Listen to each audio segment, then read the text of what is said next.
Somewhere in a computational genetics lab, a researcher is staring at a statistical model that refuses to behave. The dataset is built from whole genomes sequenced from indigenous Papuan populations, among the most ancient continuous lineages outside Africa.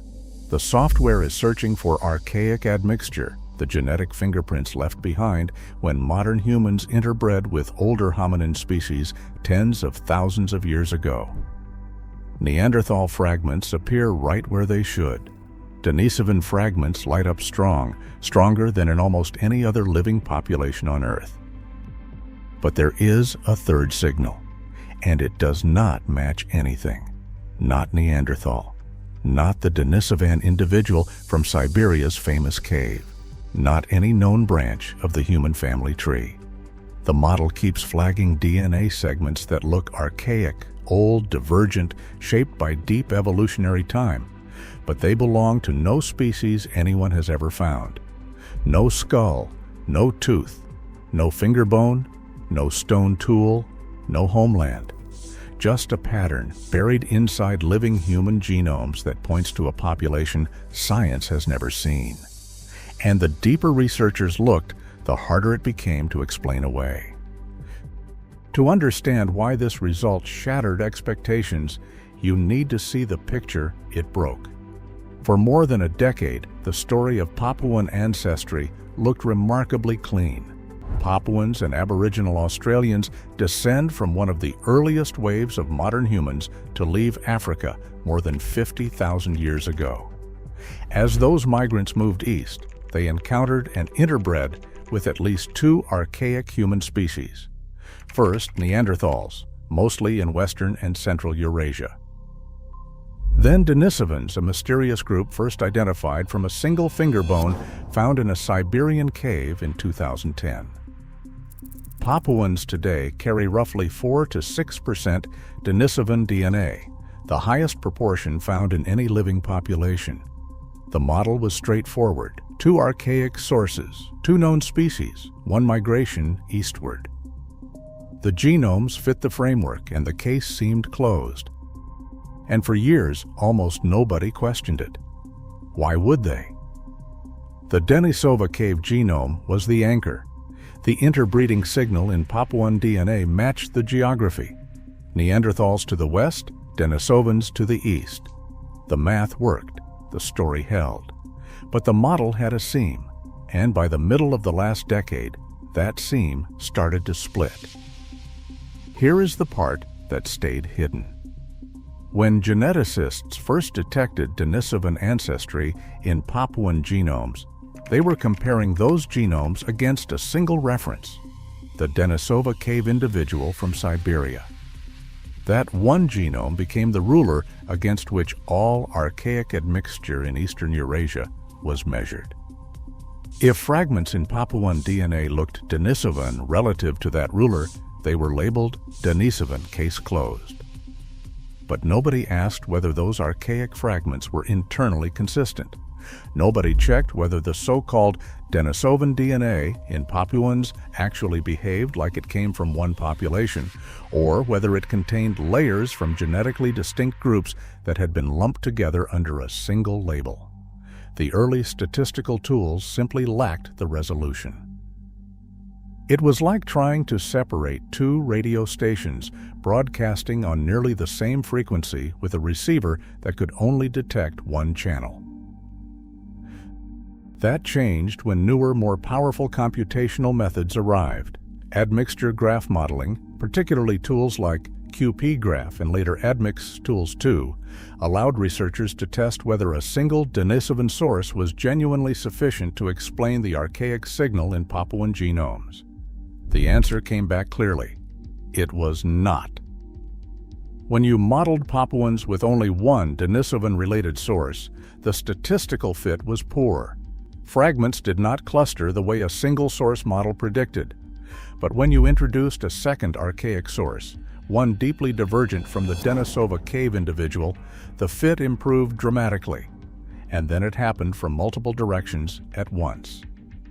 In 2018, Sharon Browning and colleagues published an analysis identifying at least 2 distinct Denisovan-related ancestry components in modern populations across island Southeast Asia and Oceania.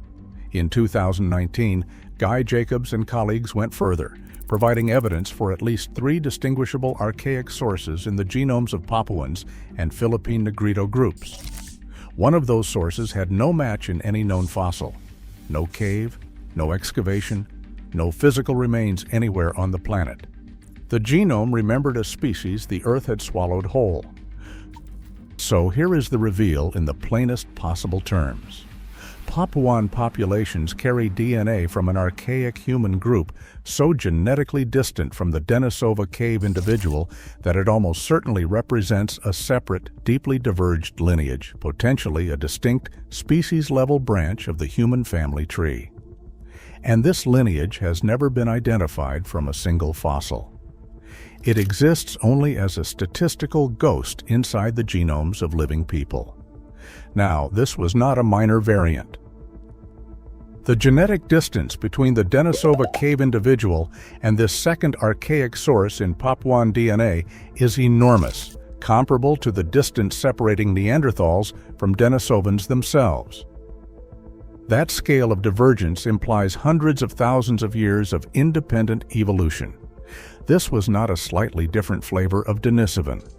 This was a lineage that had been evolving on its own for a stretch of time that dwarfs recorded human history.